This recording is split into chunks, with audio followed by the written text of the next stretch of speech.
Bom dia, queridos alunos, meu irmão e minha irmã que participam desta aula. Bom dia, meu amigo e minha amiga, que também participam conosco desta aula da nossa escola bíblica dominical da Igreja Presbiteriana de Tomás Coelho. Sejam todos bem-vindos. Presbítero Wesley, para darmos continuidade aos estudos do módulo Profetas 1. Você está acessando esta aula gravada em nosso canal youtube.com/IPTC-oficial.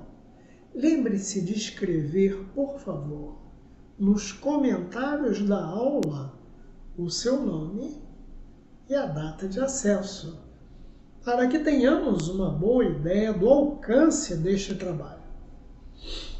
Suas dúvidas e sugestões serão anotadas e respondidas. Coloque-as nos comentários. Para você que tem filhos nas classes infantis, lembramos que há aulas gravadas para eles também neste mesmo canal. E aí, meu irmão, meu amigo, tem participado também dos cultos ao vivo e das outras aulas da Escola Bíblica Dominical gravadas no canal youtube.com/IPTC-oficial?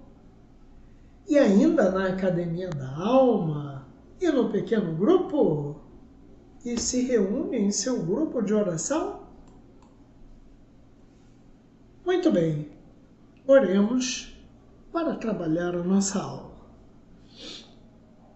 Nosso Deus e Pai, obrigado pela oportunidade de mais uma vez estudarmos a Tua Palavra com o Teu povo, para a nossa edificação, pela Tua iluminação e Espírito Santo.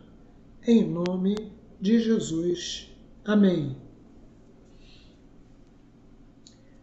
Lembram que estamos estudando Profetas 1? Pois é, na história do povo de Deus, na palavra, como ela está escrita, nós temos uma fase que chamamos profetas clássicos, que é a que estamos estudando, os pré-clássicos também. Por que esta fase é chamada clássica?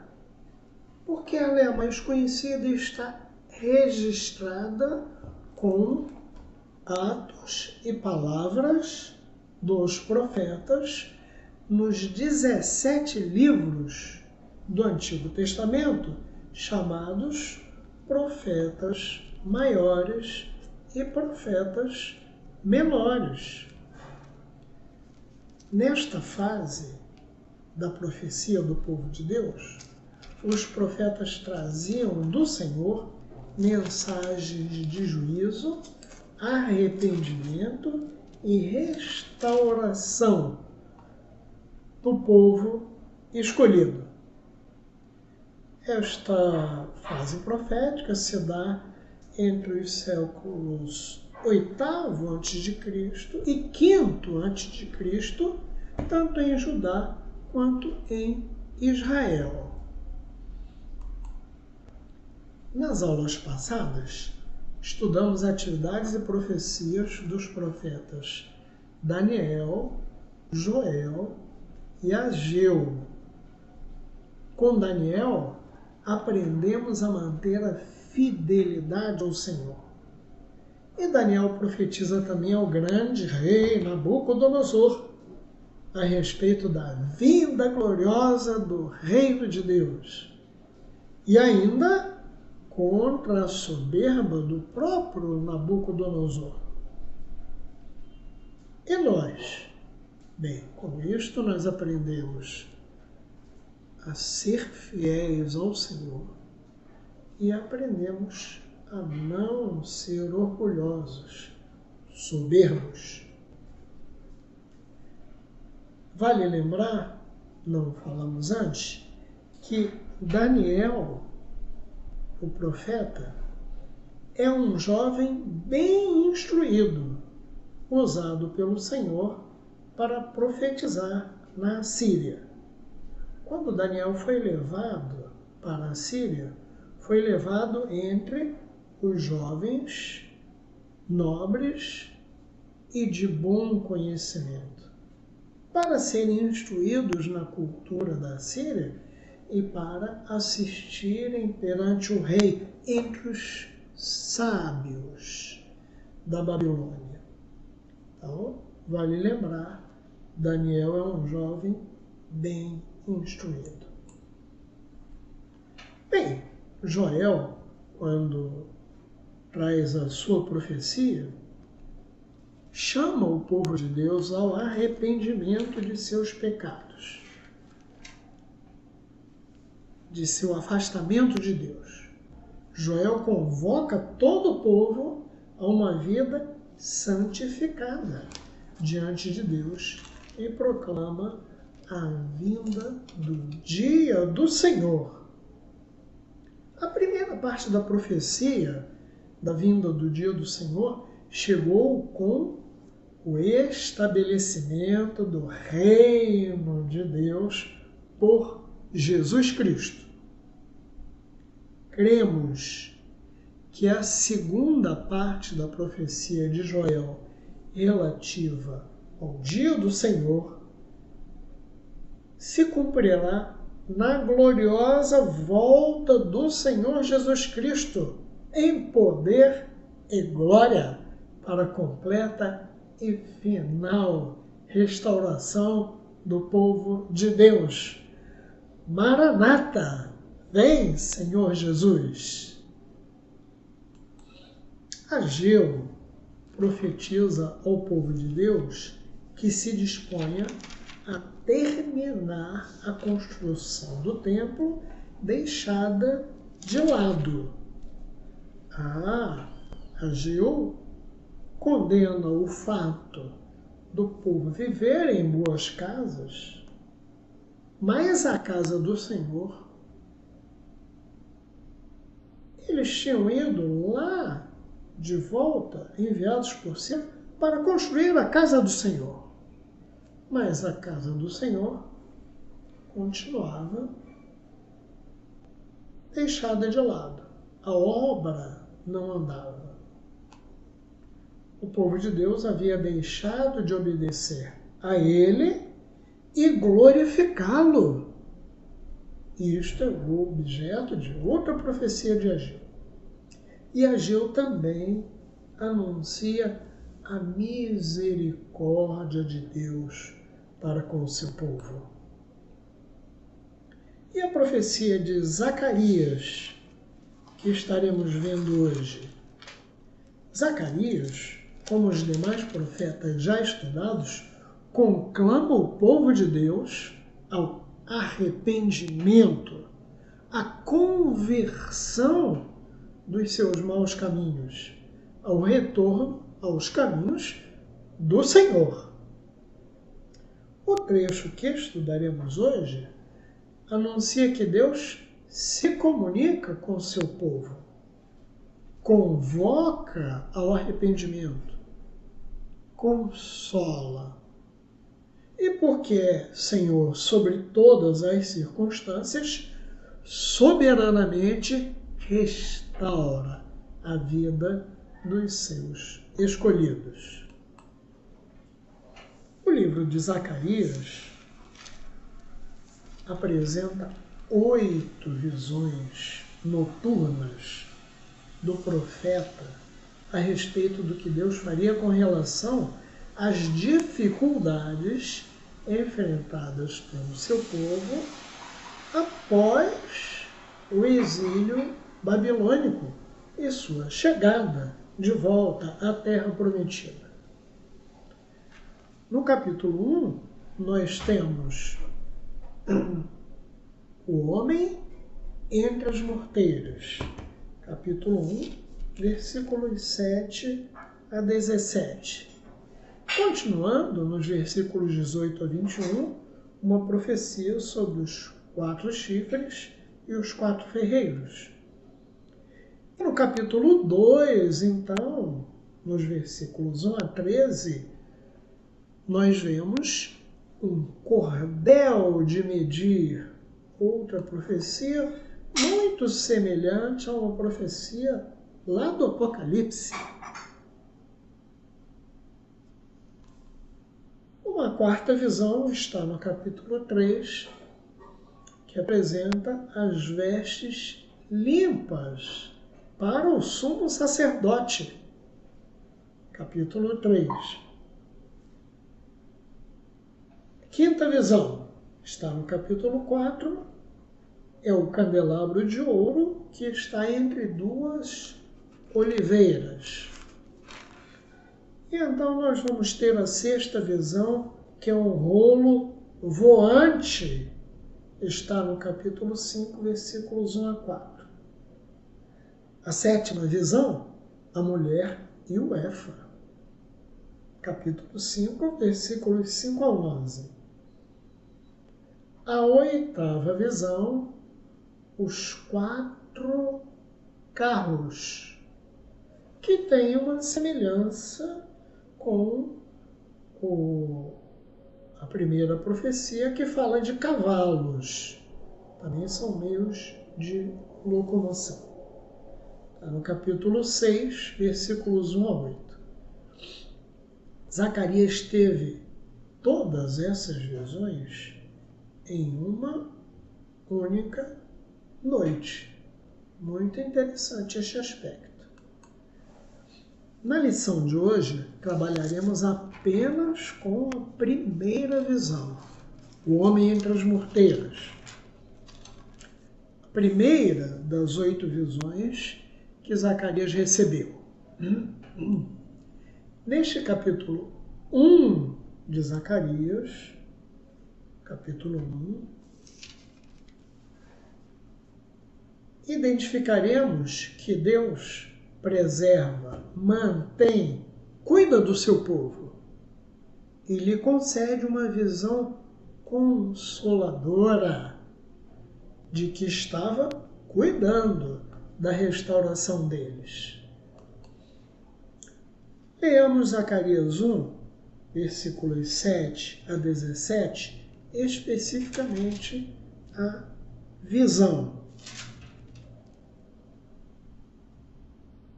No 24º dia do mês 1º, você já encontrou Zacarias, capítulo 1, versículos 7 a 17. Leiamos. No 24º dia do mês 1º, que é o mês de Sebate, no 2º ano de Dario, veio a palavra do Senhor ao profeta Zacarias, filho de Baraquias, filho de Ido.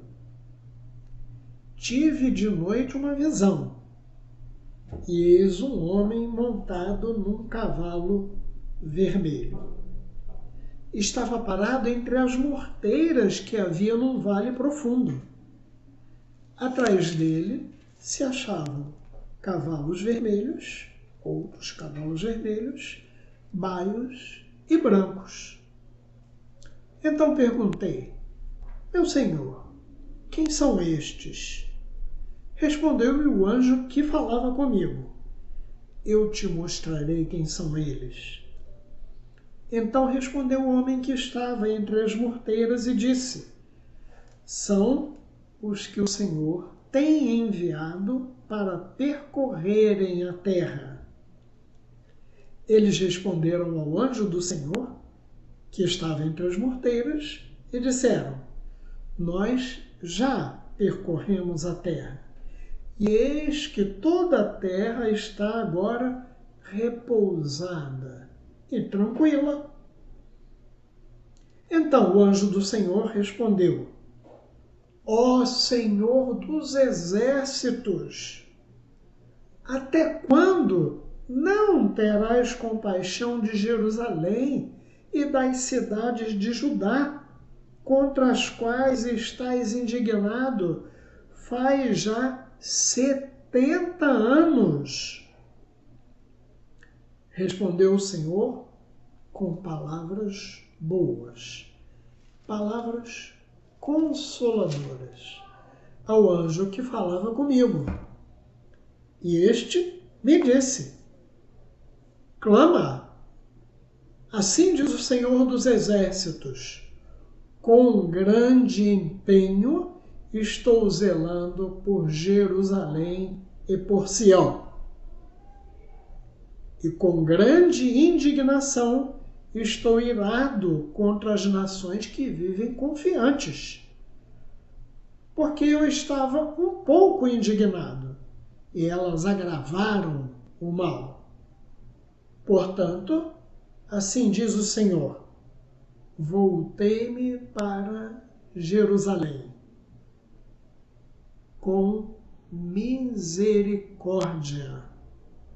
A minha casa nela será edificada, diz o Senhor dos Exércitos, e o cordel será estendido sobre Jerusalém. Clama outra vez, dizendo: assim diz o Senhor dos Exércitos: as minhas cidades ainda transbordarão de bens. O Senhor ainda consolará a Sião e ainda escolherá a Jerusalém. É muito interessante a profecia, porque ela começa falando que veio a palavra do Senhor a Zacarias. E aí, imediatamente, já é Zacarias quem fala. Tive de noite uma visão. Aí diz que é um homem montado num cavalo vermelho. E muito interessante, cavalos de cores diferentes, vermelhos, baios, brancos. Uma visão. E aí ele conversa com o anjo. Interessante que o anjo, depois de clamar ao Senhor, chama a atenção do profeta e diz para ele: clama, assim diz o Senhor, com grande empenho estou zelando por Jerusalém e por Sião. Muito interessante. O profeta é chamado a clamar.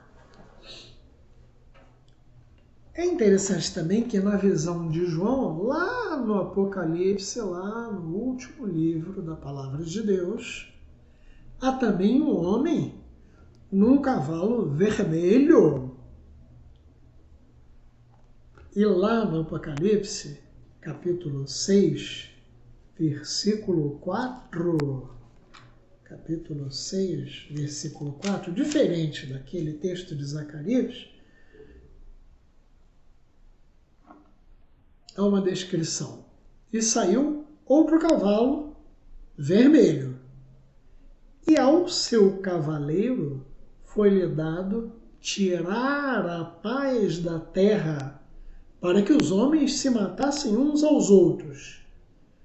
Também lhe foi dada uma grande espada.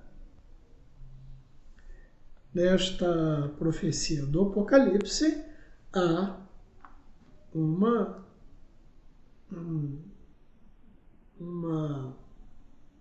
informação, mas pode-se depreender que o texto aponta para um estado de guerra, alguma coisa em que os homens se matam uns aos outros, que antes estavam tranquilos.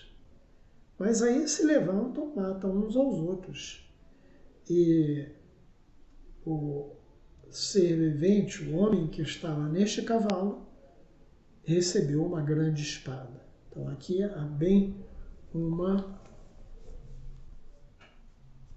ideia de guerra, que poderíamos até trazer para o texto de Zacarias, porque há um cavalo vermelho também, não há espada.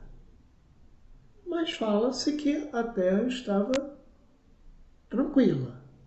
Olhando para a história, Um pouco depois, houve guerra. Bem, mas este ainda não é o aspecto desta profecia de Zacarias. Olhando os versículos 11 e 12, nós vemos: eles responderam ao anjo do Senhor que estava entre as morteiras e disseram: nós já percorremos a terra e eis que toda a terra está agora repousada e tranquila. Então o anjo do Senhor respondeu: ó Senhor dos exércitos, até quando não terás compaixão de Jerusalém e das cidades de Judá, contra as quais estás indignado já faz 70 anos? É interessante que este anjo mencionado aqui é mencionado numa grafia em letras minúsculas, o anjo do Senhor.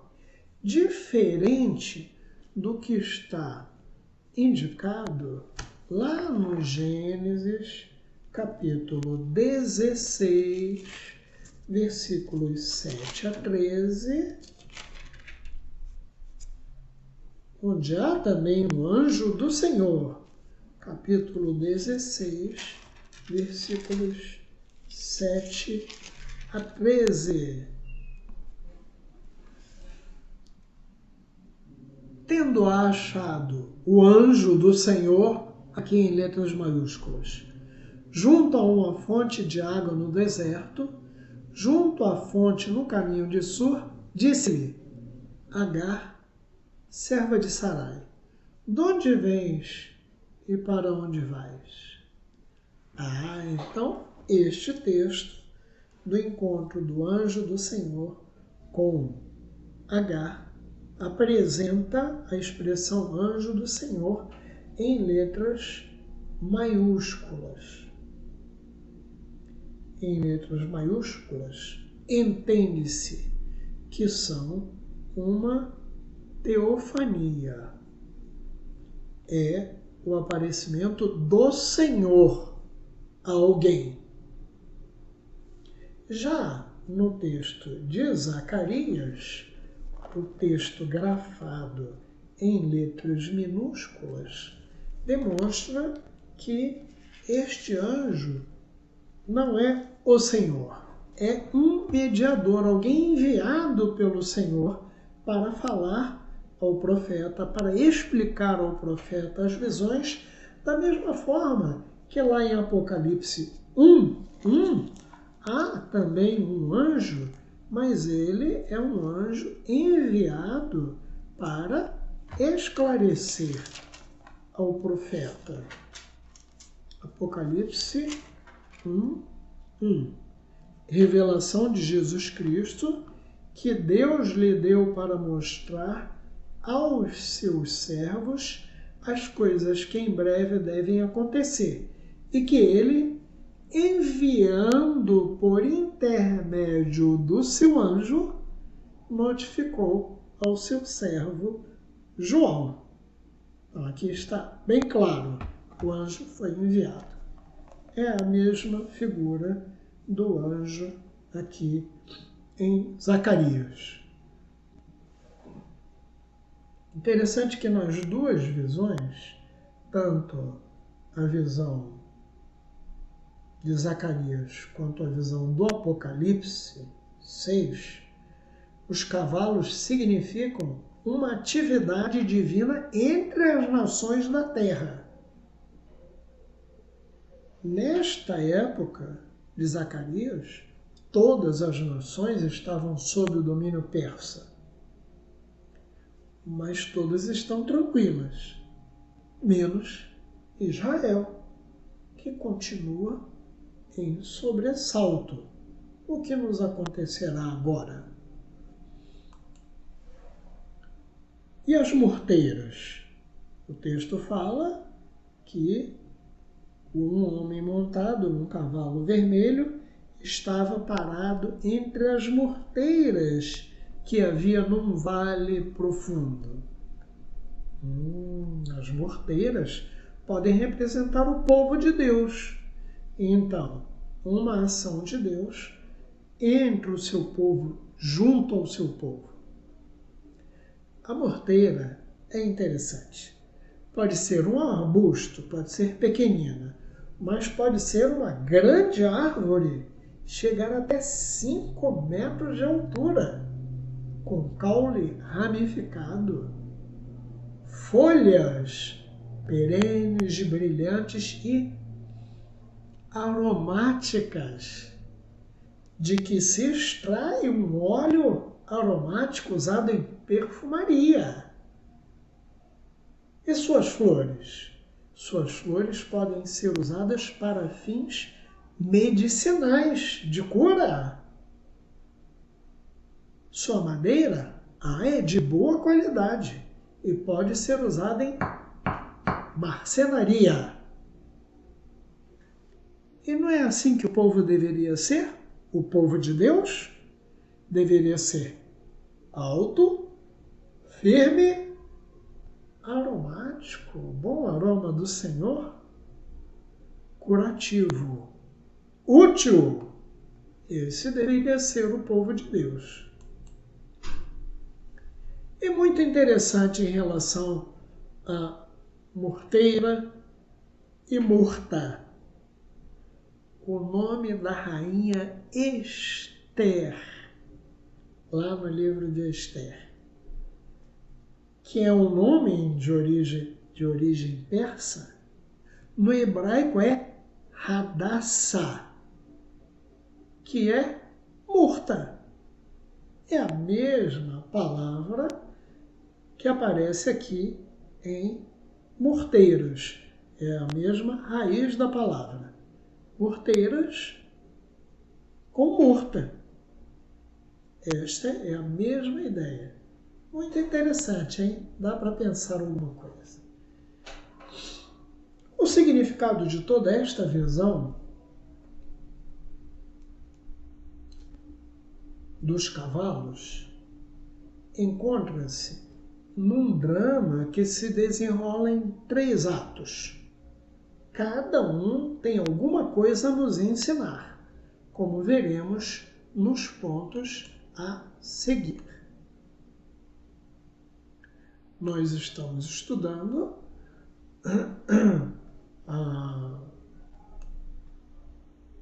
tema geral Profetas 1, dentro do nosso sistema de ensino integrado, e esta é a aula 7, na qual nós estudamos Zacarias.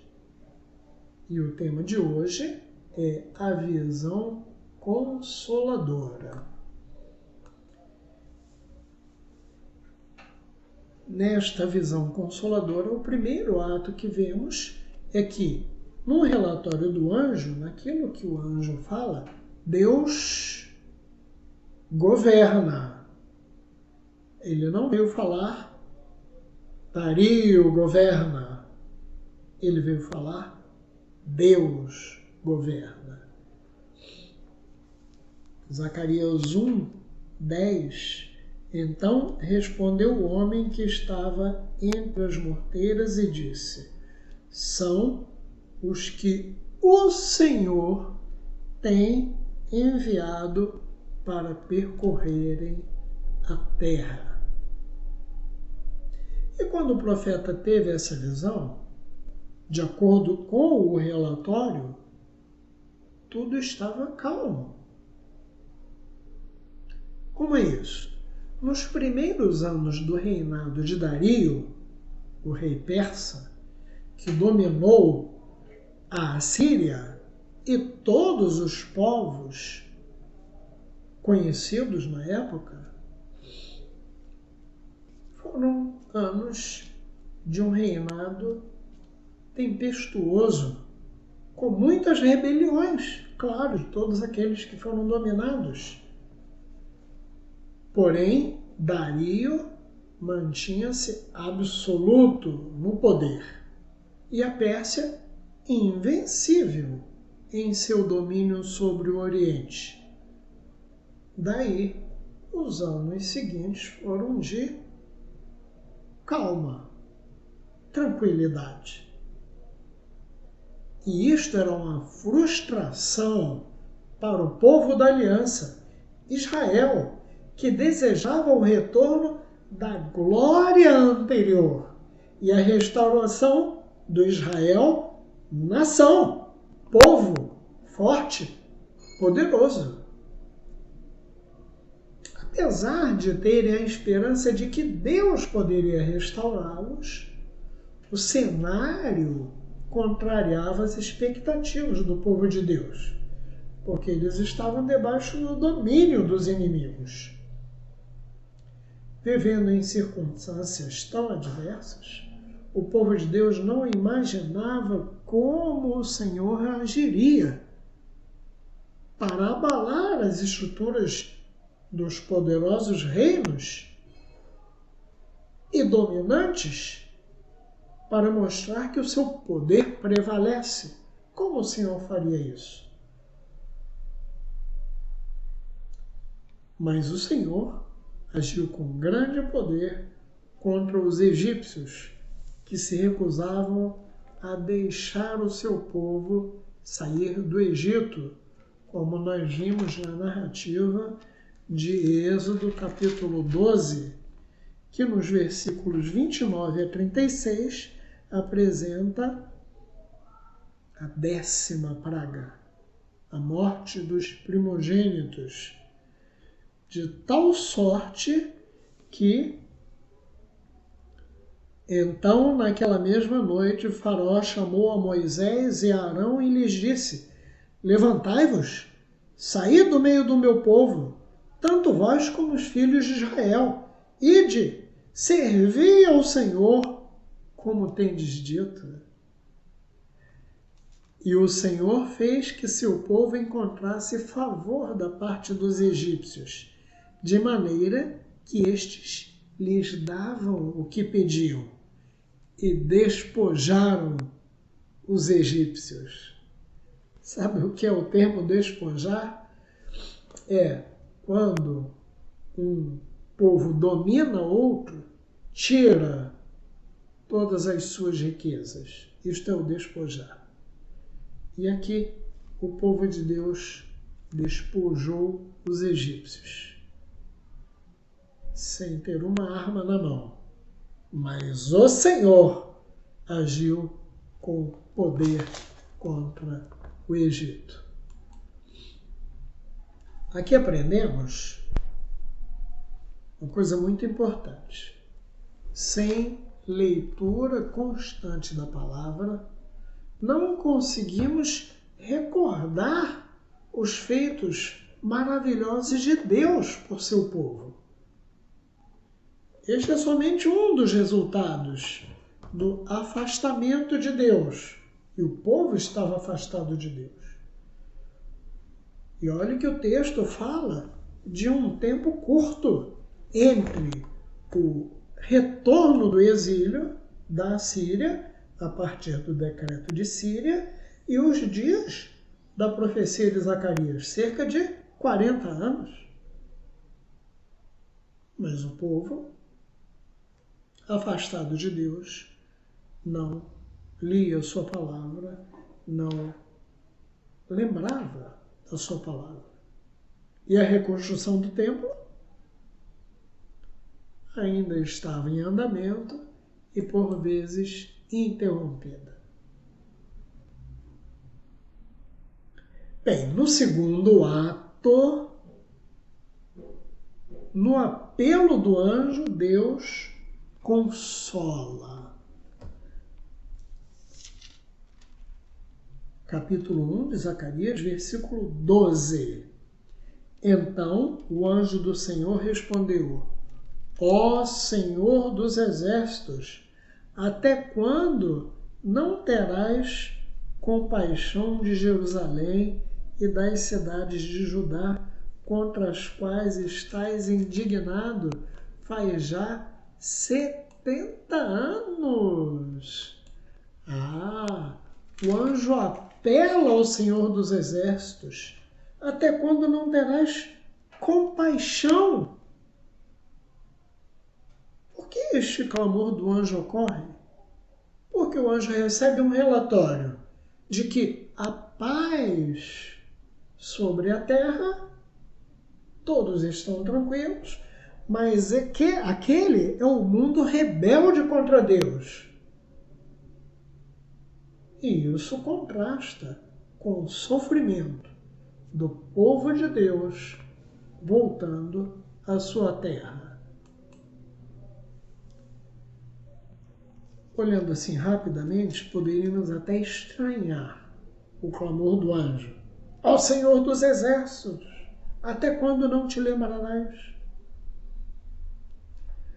Mas é importante verificar a resposta consoladora. Respondeu o Senhor com palavras boas, palavras consoladoras ao anjo que falava comigo. E este me disse: clama, assim diz o Senhor dos Exércitos, com grande empenho estou zelando por Jerusalém e por Sião. E com grande indignação estou irado contra as nações que vivem confiantes, porque eu estava um pouco indignado e eles agravaram o mal. Olha o consolo do Senhor. Eu estou zelando, cuidando do meu povo, cuidando de Jerusalém e de Sião. Não há nenhum mal em abrir o coração diante do Senhor e pedir, clamar por socorro, clamar pela intervenção divina, pedir que Deus mude a situação do seu povo. Na verdade, é o próprio Deus que ensina seu povo a entregar suas dificuldades, ansiedades e tristezas nas mãos dele, o Deus Todo-Poderoso. Se dermos uma olhada no Salmo 74, versículos 1 e 2, nós veremos isto. Salmo 74, versículos 1 e 2. Olha como o Senhor nos ensina. Porque nos rejeitas, ó Deus, para sempre? Porque se acende a tua ira contra as ovelhas do teu pasto? Lembra-te da tua congregação, que adquiriste desde a antiguidade, que remiste para ser a tribo da tua herança. Lembra-te do monte de Sião, no qual tens habitado. E olha a semelhança do clamor do anjo. Ele clamou por Jerusalém. O salmista, Asaf, clama pelo monte Sião, onde está Jerusalém e o templo do Senhor. Então o Senhor mesmo nos ensina a clamar, recorrer a Ele. Porque Ele está longe de nós? Não, Ele está próximo de nós. Talvez mais próximo do que imaginemos. Vamos consultar também os Salmos, capítulo 34. Salmo 34. E leia o que está no versículo 18. Perto está o Senhor dos que têm o coração quebrantado e salva os de espírito oprimido. Então é necessário coração quebrantado, voltado ao Senhor, e aí o Senhor está perto. Por isso, nessa parte da primeira visão de Zacarias, podemos destacar que o caminho da oração é sempre a melhor opção. Clamar ao Senhor, falar com o Senhor, orar ao Senhor. É a melhor opção. A partir dela, experimentaremos conforto e consolo para os nossos corações, oferecido pelo Deus de Israel, o nosso Deus. E o terceiro ato desta visão consoladora, aqui no livro de Zacarias, profecia de Zacarias, capítulo 1, está nos versículos 16 e 17.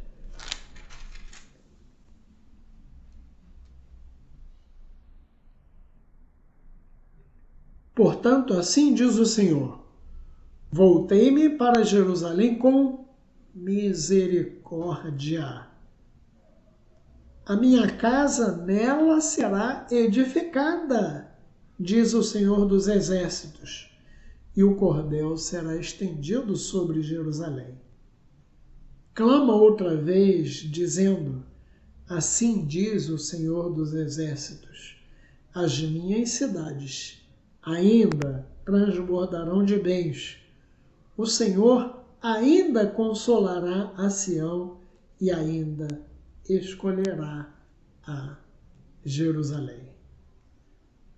Este é o Deus que restaura seu povo com sua grande misericórdia. Propósito divino em relação a Israel era a sua restauração e as bênçãos que lhe dariam prosperidade e engrandecimento, como fora prometido lá no passado. E um dos sinais do favor de Deus para o seu povo era a reconstrução do templo, que já estava em andamento, e da qual ele fala: nela será edificada a minha casa. Em Jerusalém será edificada a minha casa. Eles foram enviados pelo decreto de Ciro, vão lá e construam a casa do Senhor. Este já é um sinal. Se o povo estivesse ligado com o Senhor, estaria percebendo. A obra já estava em andamento, mas só foi concluída no 6º ano do rei Dario, conforme nos narra o texto de Esdras, capítulo 6, versículo 15. Esdras 6, versículo 15. E é até bom lembrar que nós temos Esdras e Neemias cá atrás no Velho Testamento e temos Ageu, Zacarias, Joel lá na frente, já no final do Velho Testamento. Mas e o tempo? O tempo é muito próximo, muito próximo. Esdras, capítulo 6, versículo 15. Acabou-se esta casa no dia terceiro do mês de Adar, no 6º ano do reinado do rei Dario. Olha que interessante, a narrativa de Esdras refere-se a um tempo que ainda não havia acontecido ali quando Zacarias estava profetizando, porque a obra estava em andamento. E ela foi acabar-se no 6º ano do reinado de Dario. Este aqui, pelo 2º ano do reinado de Dario, como diz o capítulo 1. No 8º mês do 2º ano de Dario, veio a palavra do Senhor ao profeta Zacarias. Então, o templo ainda seria construído, mas estava ali. A evidência era visível. Outra evidência da misericórdia do Senhor no restaurar seu povo. Prosperidade das cidades. As cidades já estavam sendo reinstaladas em Israel. Flávio Joséfo, historiador judeu do primeiro século, declarou que a população do país aumentou grandemente no tempo dos Macabeus. Qual é o tempo dos Macabeus? É o segundo século antes de Cristo, um pouco depois deste período, que está aí mais ou menos quinto, quarto século antes de Cristo. Deus cumpre sua promessa. A visão da vida cristã não pode ser diferente da experiência de Zacarias entre as ruínas de Jerusalém. Muitas vezes nos encontramos em situações difíceis, como era daquela época. Oprimidos pelos ímpios, perseguidos por causa do Evangelho, sofrendo violência, desemprego, enfermidades. É o nosso tempo. A mensagem de Zacarias, que revelou a presença do Senhor com o seu povo, também pode ser aplicada a nós. Na verdade, quando olhamos Mateus, pouco à frente, capítulo 28, versículos 18 a 20, que você deve lembrar muito bem. Mateus 28, 18, 18 a 20, é o Senhor Jesus quem chega. Jesus, aproximando-se, falou-lhes dizendo: toda autoridade me foi dada no céu e na terra. Ide, portanto, fazei discípulos de todas as nações, batizando-os em nome do Pai e do Filho e do Espírito Santo, ensinando-os a guardar todas as coisas que vos tenho ordenado. E o Senhor Jesus complementa: e eis que estou convosco todos os dias, até a consumação do século. O povo de Deus, afastado do Senhor, não percebia a presença do Senhor. Foi preciso que o Senhor enviasse um anjo, trouxesse visões e profecia a Zacarias para mostrar ao povo que o Senhor estava junto dele, estava agindo e faria que aquele povo reacendesse, revivesse. Para nós é importante lembrar: o Senhor está conosco todos os dias. Todos os dias.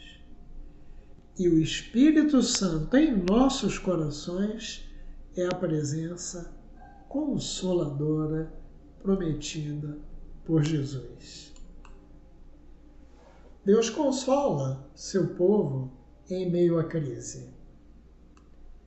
A cada dia, apesar das terríveis consequências do pecado, da imoralidade, das tragédias, das pandemias, das guerras, Deus continua no controle de todas as coisas, convocando seu povo ao arrependimento e pronto a perdoar. Deus misericordioso. Busque a presença do Senhor com humildade, atentando diligentemente para a sua vontade revelada nas Escrituras. Busque ao Senhor e experimente o consolo do Senhor em meio à crise dos nossos dias.